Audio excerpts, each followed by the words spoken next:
नमस्कार, आदाब। आज हम लोग मुगल काल का जहांगीर पे वीडियो बनाने जा रहे हैं। जैसा कि आप जानते हैं, बाबर, हुमायूं, अकबर के बाद ये मुगल काल का चौथा बादशाह है, जो अकबर के समान ही उदार बादशाह के रूप में जाना जाता है। अकबर का ये सबसे ज्येष्ठ पुत्र रहा है, जिसको अकबर का उत्तराधिकारी कहा गया है। हालांकि दानियाल और मुराद अकबर के और भी पुत्र थे, लेकिन उन लोगों का 1605 ईस्वी के पहले ही मृत्यु हो जाता है। जहांगीर के बारे में हम लोग विशेष आज जानेंगे।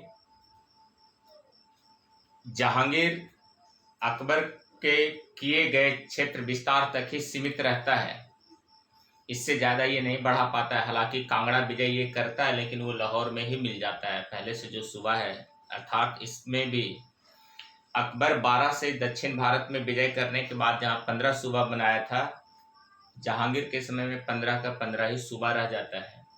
हालांकि कुछ अच्छे काम इसके भी किए गए हैं, जो हम आगे पढ़ेंगे और आगे देखते हैं हम लोग। पर डे की तरह एक मोटिवेशनल स्पीच आज भी है, जो कि हम यहाँ देख रहे हैं।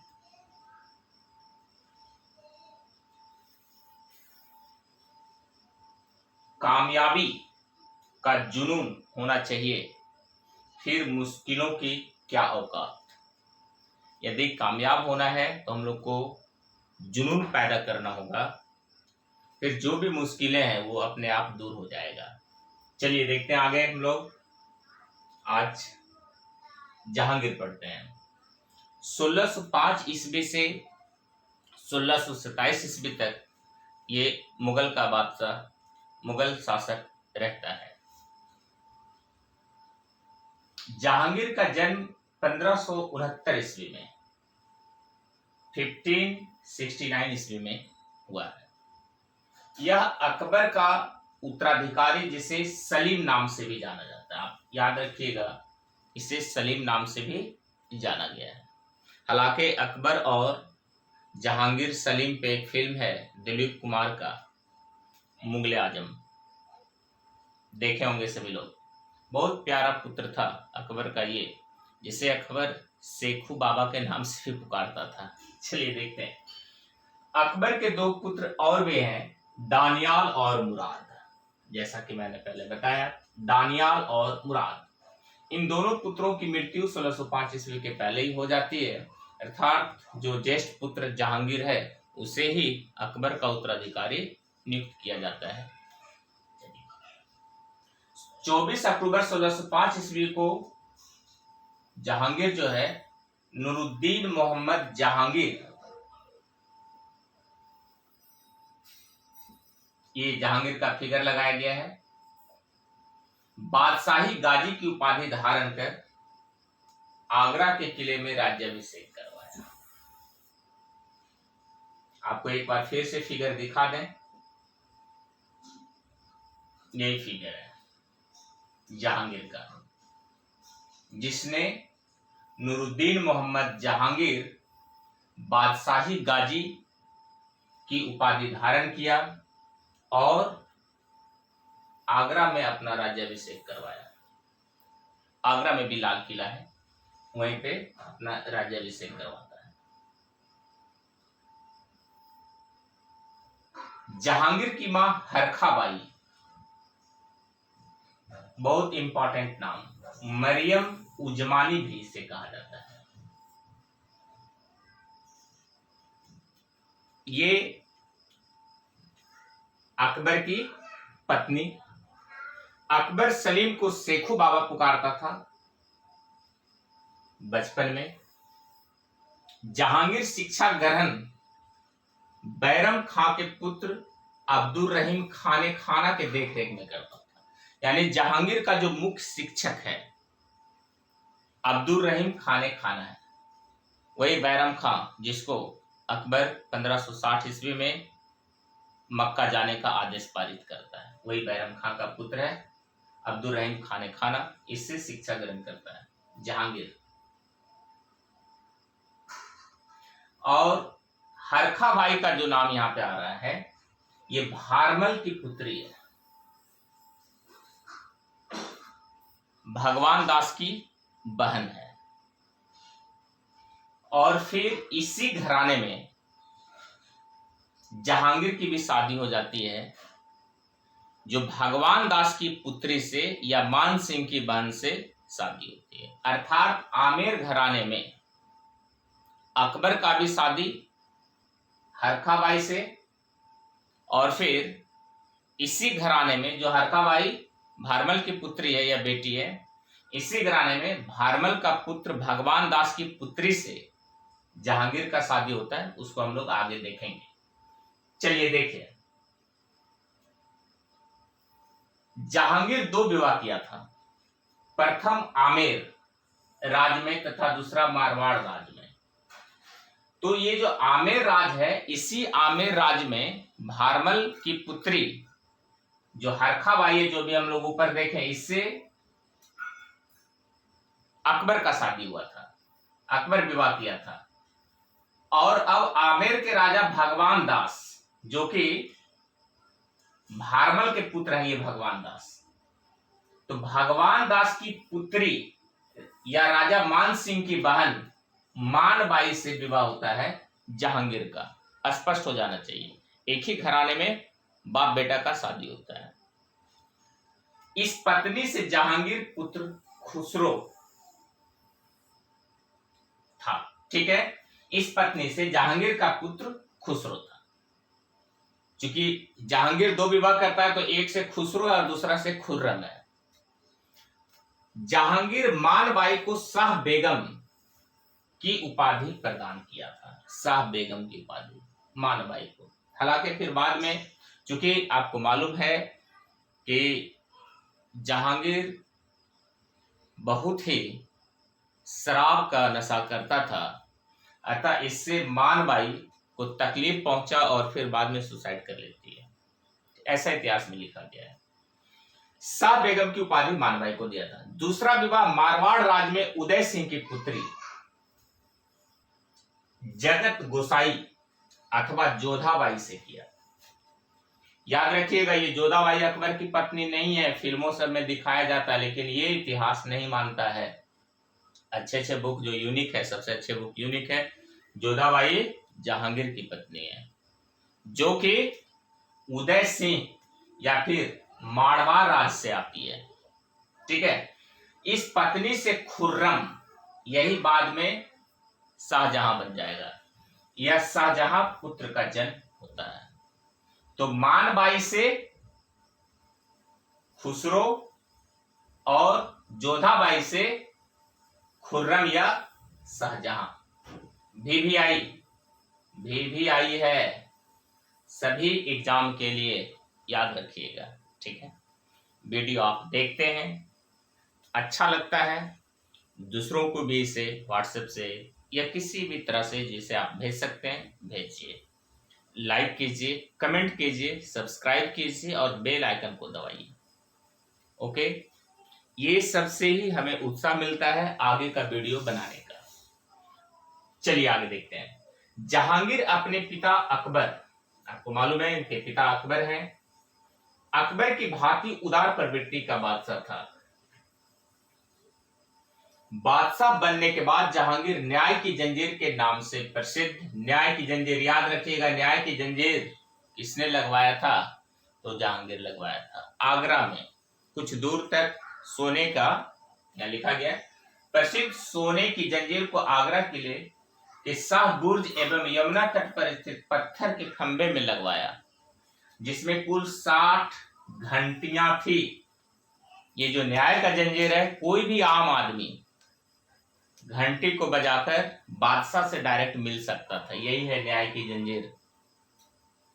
न्याय की जंजीर किस मुगल बादशाह के काल में लगाया गया? तो आंसर दीजिएगा जहांगीर। ओके, चलिए।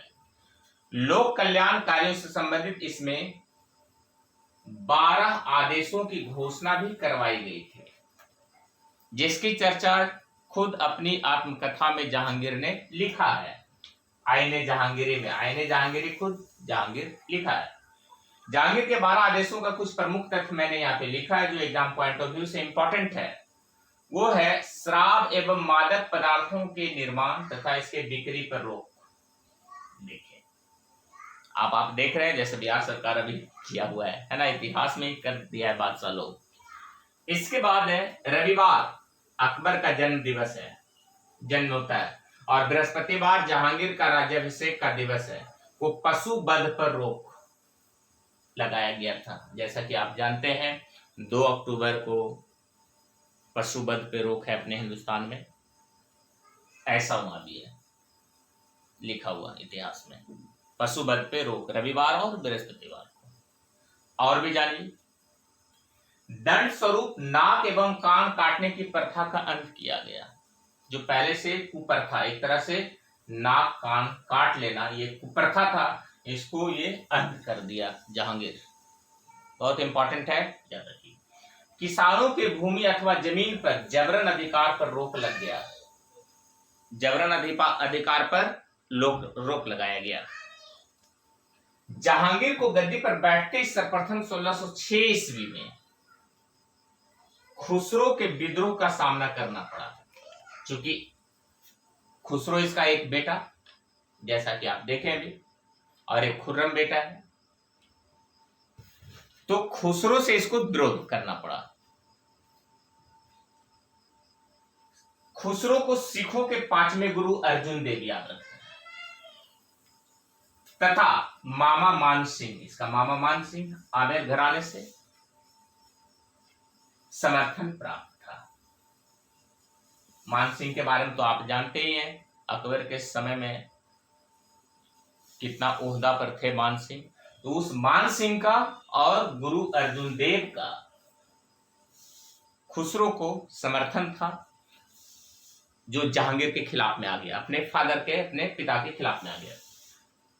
नूर जहां अथवा मेहरुनिस्सा याद रखिएगा एक यह ईरान निवासी मिर्जा गयास बेग की पुत्री थी नूर जहां। इससे फिर बाद में शादी करता है 1611 के आसपास जहांगीर। 1594 ईस्वी में नूर जहां का विवाह अली कुली बेग से हुआ था। जहांगीर ने एक शेर मारने के कारण अली कुली बेग को शेरे अफगान की उपाधि दिया था। यानी मेहरुनिस्सा या नूर जहां जो है पहले अली कुली बेग की पत्नी थी। 1607 ईस्वी में शेर अफगान की मृत्यु हो जाती है। अब वो विधवा हो गई मेहरुनिस्सा। इसके बाद नूर जहां अकबर की विधवा सलीमा बेगम की सेवा में नियुक्त कर दी गई। यानी ये भी विधवा थी, मेहरुनिस्सा हो गई विधवा, और पहले से अकबर का डेथ हो जाता है, तो सलीमा बेगम एक उसकी पत्नी थी, उसकी सेवा में नियुक्त किया गया था। अब मेहरुनिस्सा मुगल घराने में ही इसकी सेवा में लगी हुई थी, सलीमा बेगम की सेवा में। सर्वप्रथम जहांगीर ने नवरोज त्योहार, एक पारसी त्योहार है नवरोज, मालूम है आपको, पहले से भी जानते होंगे, त्योहार के अवसर पर नूर जहां को देखा। यानी नूर जहां मेहरुनिस्सा को देखा। अब जहांगीर, आपको मालूम है कि विलासिता जीवन तो जीता ही था जहांगीर या सलीम। नूर जहां यानी मेहरुनिस्सा को देखा और उसके सौंदर्य पर मंत्रमुग्ध होकर 1611 ईस्वी में विवाह कर लेता है। क्लियर हो गया? यानी नूर जहां एक विधवा है, उसी को हम लोग मेहरुनिस्सा भी कहते हैं। हालांकि फिर बाद में मेहरुनिस्सा का हम लोग पढ़ेंगे। जहांगीर का मकबरा का निर्माण नूर जहां ही करवाती है, ये सब आएगा अभी आगे देखते हैं। चलिए, विवाह कर लिया। विवाह के पश्चात जहांगीर ने उसे नूर महल एवं नूर जहां की उपाधि दी। यही नूर महल, यही नूर जहां मेहरुनिस्सा है, जो कि सलीमा बेगम की सेवा के लिए नियुक्त किया गया था जहांगीर के द्वारा, लेकिन बाद में इसे पत्नी बना लेता है। नूरजहां के सम्मान में बादशाह ने चांदी के सिक्के को भी जारी किया था। देखिए कितना प्रेम हो गया इसको, जहांगीर को नूरजहां से बहुत ही प्रेम हो गया। जहांगीर ने ईरानी गयास बेग को, इसी को इत्मादुद्दौला की उपाधि प्रदान करता है, जो कि इसका ससुर है, एक तरह से ससुर हो गया, वो शाही दीवान बनवाया एवं इत्माद-उद-दौला की उपाधि प्रदान किया। यानी किसको? नूरजहां के फादर को, मेहरुन्निसा के फादर को, यानी बहुत ज्यादा तवज्जो दिया। देख रहे हैं, शाही दीवान बनवा दिया राजमहल में। जहांगीर के शासनकाल में ईरानियों को उच्च पद एवं ओहदे प्राप्त थे। ईरानी का मतलब पारसी भी, कहीं फारसी भी लिखा हुआ रहेगा तो होगा, फारसवासी का मतलब ईरानी ही होता है, कहीं कहीं लिखा गया है फारसवासी का मतलब ईरानी, समझ लीजिएगा। तो चूंकि नूरजहां को काफी तवज्जो देता था शाहजहां, ये जहांगीर, अर्थात जो भी ईरानी लोग थे उसको उच्च ओहदे प्राप्त किए। देख रहे हैं यहाँ, शाही दीवान बनवाया, इत्मादुद्दौला का इसे उपाधि दे दिया। किसको? गयास बेग को, जो कि नूरजहां का फादर है, पिता है। लाडली बेगम शेर अफगान एवं मेहरुन्निसा की पुत्री थी। एक लाडली बेगम जो है, ये नूरजहां और जो अली बेग हम लोग अभी देखे थे, या शेर अफगान जो है, इसकी पुत्री है। यानी पहले घराने से यानी मेहरुन्निसा का जहां पहले शादी हुआ था वहां से एक पुत्री है लाडली बेग। अब इसका शादी जहांगीर का पुत्र से हो जाता है, जिसकी शादी शहरयार, जहांगीर का एक पुत्र है शहरयार के साथ हुई थी। जहांगीर की मृत्यु के बाद, अब आगे यदि लाडली बेगम का शादी जहांगीर का पुत्र से हो जाए तो ऑब्वियसली है कि मेहरुन्निसा चाहेगी कि मेरा दामाद ही आगे का बादशाह बन जाए। वही चीज होता है यहाँ पे। जहांगीर की मृत्यु के बाद नूरजहां ने शहरयार को बादशाह घोषित कर दिया। लेकिन आपको मालूम है कि जहांगीर का अधिकांश कार्य खुर्रम करता था। जो शाहजहां है वो उत्तराधिकार ही जहांगीर के रूप में नियुक्त कर दिया गया था। हालांकि आपको मालूम होना चाहिए कि जहांगीर के समय से ही पिता के प्रति या बादशाह के प्रति पुत्र विद्रोह भी शुरू हो गया, जिसमें खुर्रम के द्वारा विद्रोह किया जाता है, या फिर इसके पहले हम लोग ऊपर अभी देखे खुसरो के द्वारा विद्रोह शुरू किया जाता है। खुसरो या फिर बाद में खुर्रम या शाहजहां वो भी विद्रोह करता है। हालांकि 1625 में ये विद्रोह सलट जाता है, फिर बादशाह का मृत्यु होता है, 1627 में फिर शाहजहां बादशाह बन जाता है। चलिए, शहरयार को बादशाह घोषित कर देती है नूरजहां, लेकिन ऐसा मानने को तैयार नहीं है शाहजहां या खुर्रम। मेहरुन्निसा अथवा शाहजहां की मां अस्मत बेगम, ये जो अस्मत बेगम का नाम सुन रहे हैं, ये गयास बेग की पत्नी है। अस्मत बेगम ने गुलाब से इत्र निकालने की नुस्खा बताया या विधि खोजी। कौन? इत्र, गुलाब का फूल से इत्र निकालने का अस्मत बेगम। जहांगीर अर्जुन देव को खुसरो की सहायता के लिए, हाँ, सिख के जो 5वें गुरु है अर्जुन देव, चूंकि ये खुसरो को सहायता किया था के कारण फांसी की सजा लगवा दिया, देकर मरवा दिया। अर्जुन देव की समाधि लाहौर दुर्ग के ठीक सामने बनवाया हुआ है, बाहर स्थित है। आज के डेट में आप देख सकते हैं लाहौर दुर्ग के सामने अर्जुन देव, यदि कभी मौका मिलता है तो आप देखेंगे तो वहां पे समाधि है। कहते हैं 1621 ईस्वी में खुर्रम और खुसरो के बीच देखे युद्ध होता है। 1621 में खुर्रम यानी शाहजहां और खुसरो के बीच मतभेद के फलस्वरूप खुर्रम ने खुसरो को मरवा डालता है। युद्ध नहीं, मतलब मतभेद हुआ, मरवा दिया इसको। यही खुर्रम बाद में शाहजहां हो गया। महावत खां के द्वारा झेलम नदी के तट पर, महावत खां भी राज दरबार का ही एक आदमी है, ये भी कोई बाहर का आदमी नहीं है, मुगल दरबार का ही आदमी है। के तट पर 1626 ईस्वी में जहांगीर और नूरजहां तथा उसके भाई आसफ खां को बंदी बना लेता है महावत खां। एग्जाम में नहीं पूछा जाएगा, बहुत इसमें जानना नहीं है। महावत खां एक मुगल काल का ही आदमी है, यानी मुगल दरबार का ही आदमी है, जो इन तीनों को बंदी बनाता है। अब यहाँ पे नूरजहां अपने बुद्धि विवेक से जो है महाबत खां को हरा देती है और मुक्त हो जाती है। कौन? ये तीनों लोग, फिर उससे मुक्त हो जाता है। जहांगीर के 5 पुत्र थे, खुसरो, परवेज, खुर्रम, शहरयार, शहरयार का शादी लाडली बेगम से, जैसा पढ़े, और जहांदार, जिसमें खुर्रम ही शाहजहां है और आगे का बादशाह बनता है। 28 अक्टूबर 1627 को भीमवार नामक स्थान पर जहांगीर की मृत्यु हो जाती है। उसे शहादरा, ये लाहौर पाकिस्तान में है, एक दिल्ली में भी शहादरा, वो नहीं, ये लाहौर पाकिस्तान में रावी नदी के किनारे दफनाया गया है। इसलिए आपको मालूम होना चाहिए कि जहांगीर का मकबरा अब भारत में नहीं है, लाहौर में है। ठीक है, आगे चलते हैं, जो कि पाकिस्तान में है।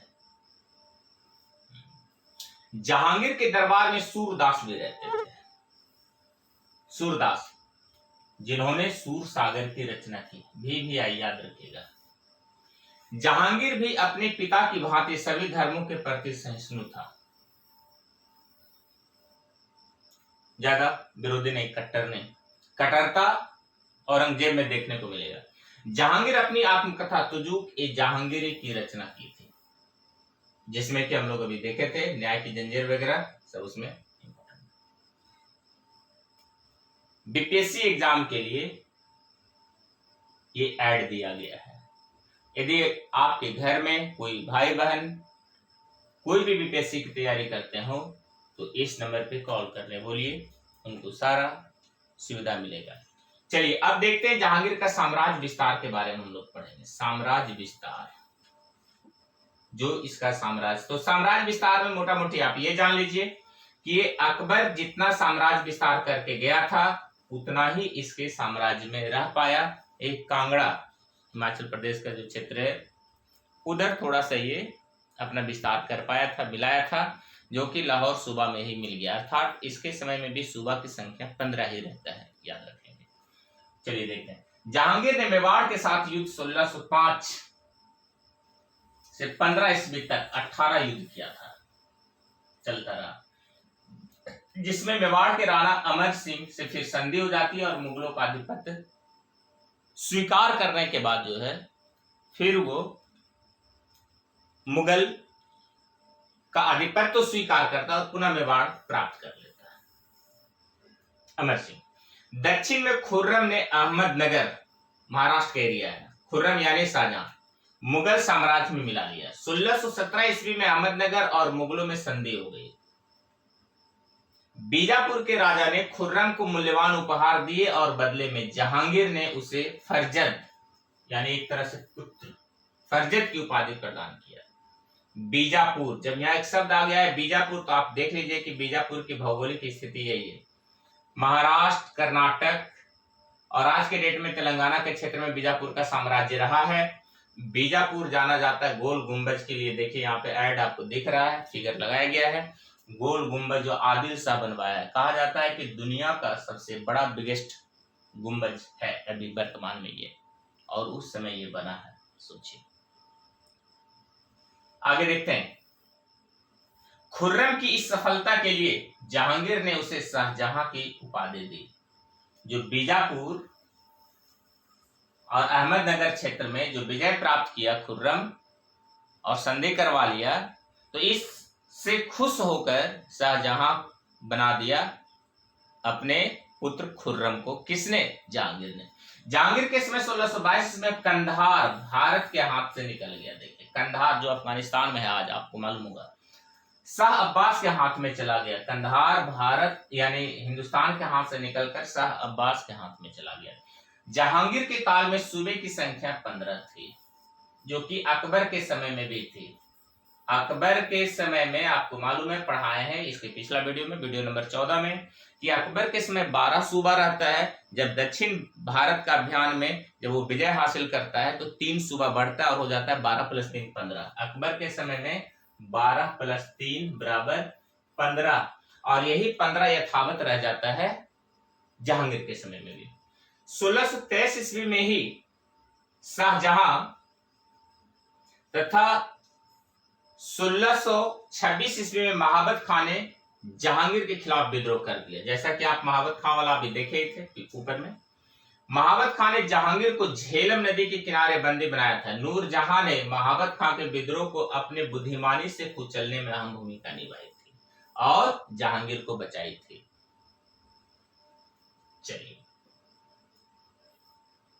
चलिए फिर यहाँ बीपीएससी का थोड़ा सा प्रचार लगाया गया है। अंकदायी विषय के रूप में एलएसडब्ल्यू है ना, बहुत छोटा सिलेबस और अच्छा सिलेबस है। आप तेजी से इसे पढ़ करके मुख्य परीक्षा निकाल सकते हैं, दे सकते हैं। इसके अलावा बीपीएससी सीडीपीओ एओ पीटी मेंस ऑनलाइन ऑफलाइन सब क्लास हमारे यहाँ उपलब्ध है। बीपीएससी की तैयारी हेतु हमारे यहाँ पत्राचार कोर्स भी है। यदि आप चाहें तो पत्राचार कोर्स घर बैठे भी आप क्लास का आनंद ले सकते हैं ऑनलाइन के थ्रू। पत्राचार से नोट चला जाएगा और ऑनलाइन से क्लास हो जाएगा। चलिए आगे देखते हैं।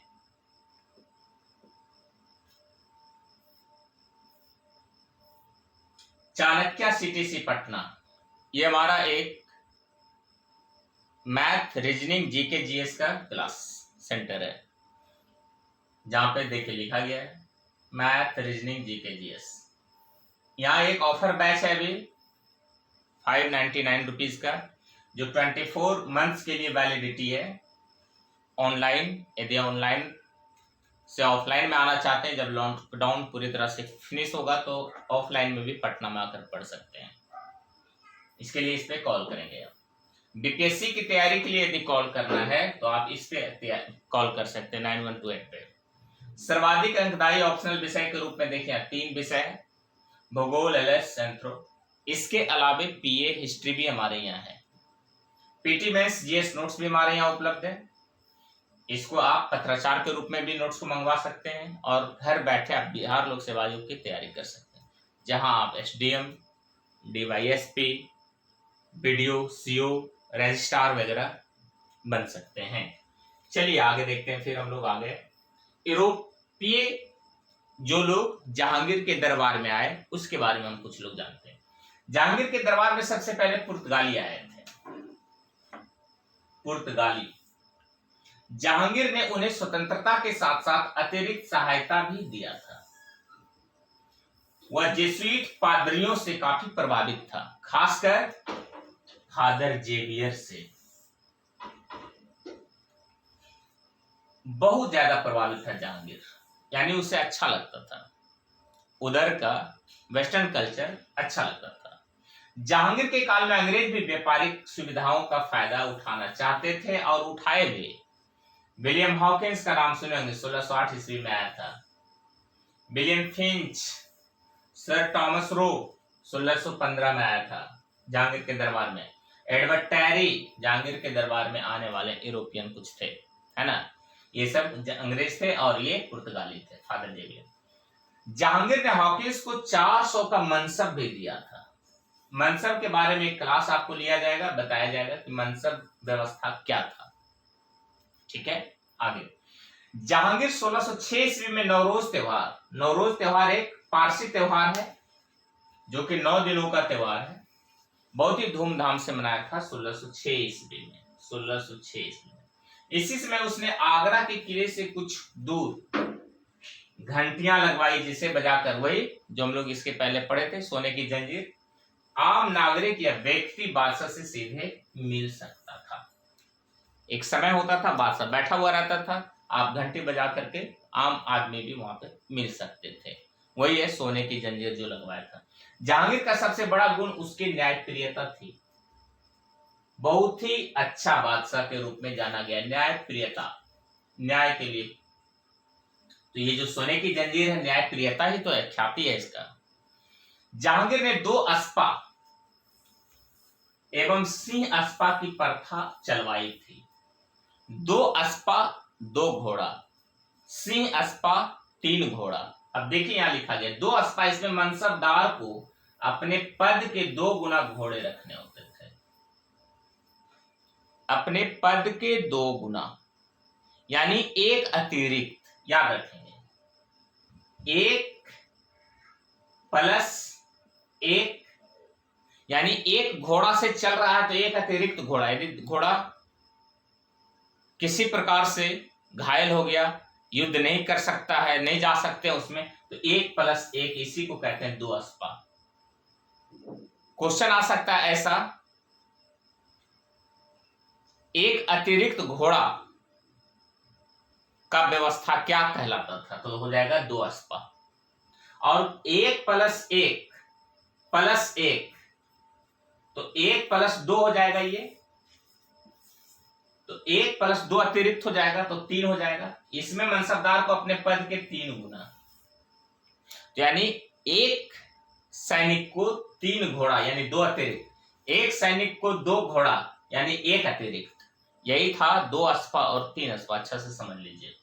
तो सिंह अस्पा में जो हुआ 3 अस्पा या सिंह अस्पा में 3 घोड़ा यानी 1 से चल रहा है, 2 अतिरिक्त है उसके पास रखा हुआ, और 2 अस्पा में 1 से चल रहा है, 1 अतिरिक्त है रखा हुआ। चलिए, तो इस प्रकार से हम लोग 2 अस्पा और 3 अस्पा समझ गए।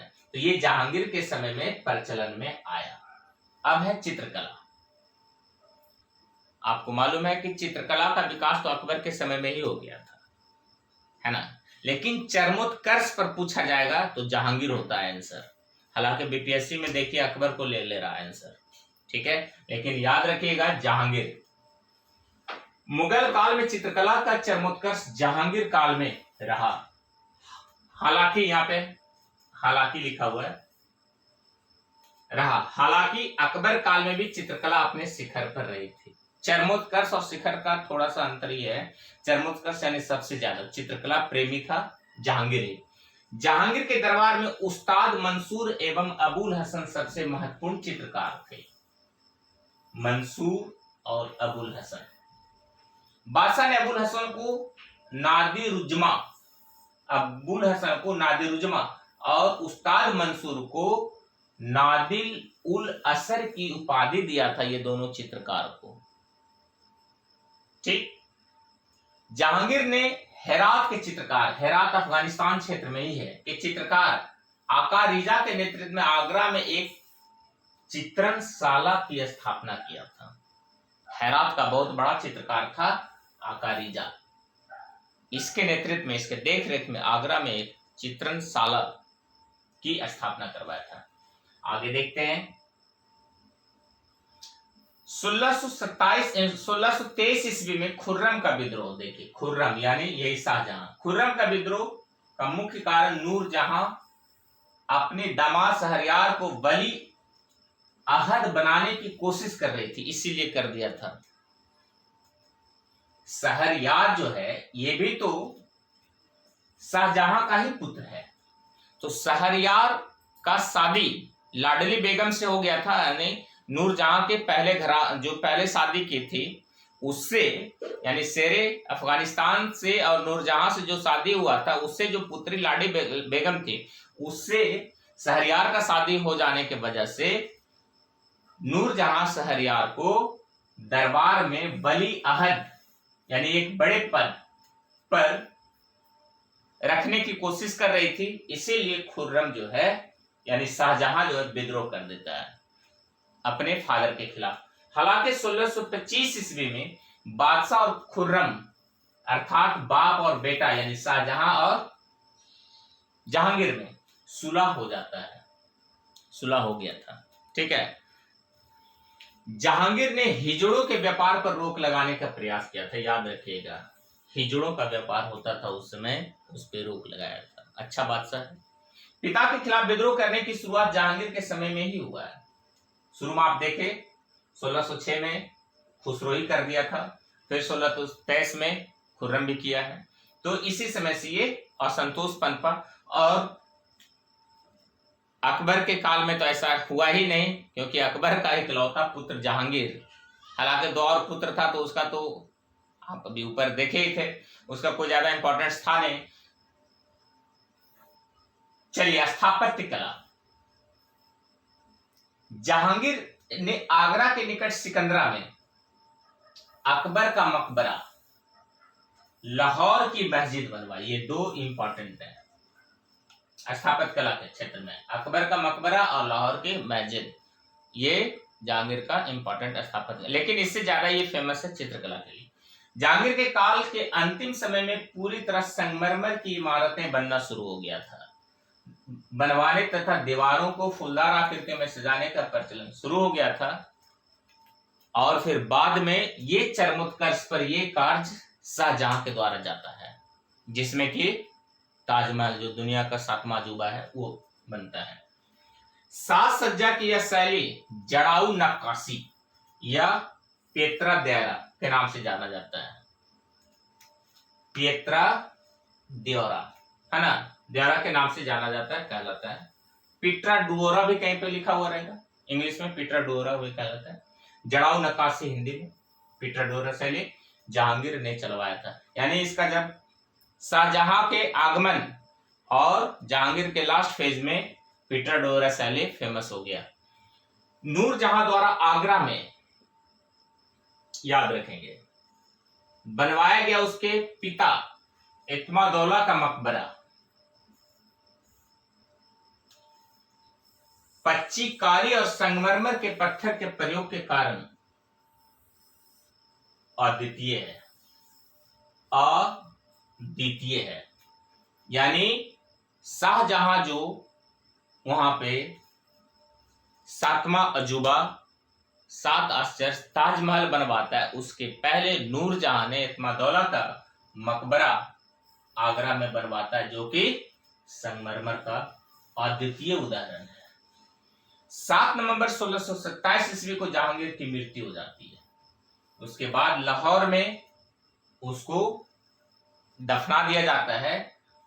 नूरजहां ने एक मकबरा का निर्माण करवाया लाहौर में और वहीं पे जहांगीर को दफना दिया गया। और फिर खुर्रम ही आगे का बादशाह शाहजहां के रूप में जाना जाता है। थोड़ा सा यहाँ पे देखिए, इतिहास में बहुत कम चर्चा है, लेकिन यहाँ पे मैंने फिगर के साथ लगाया है।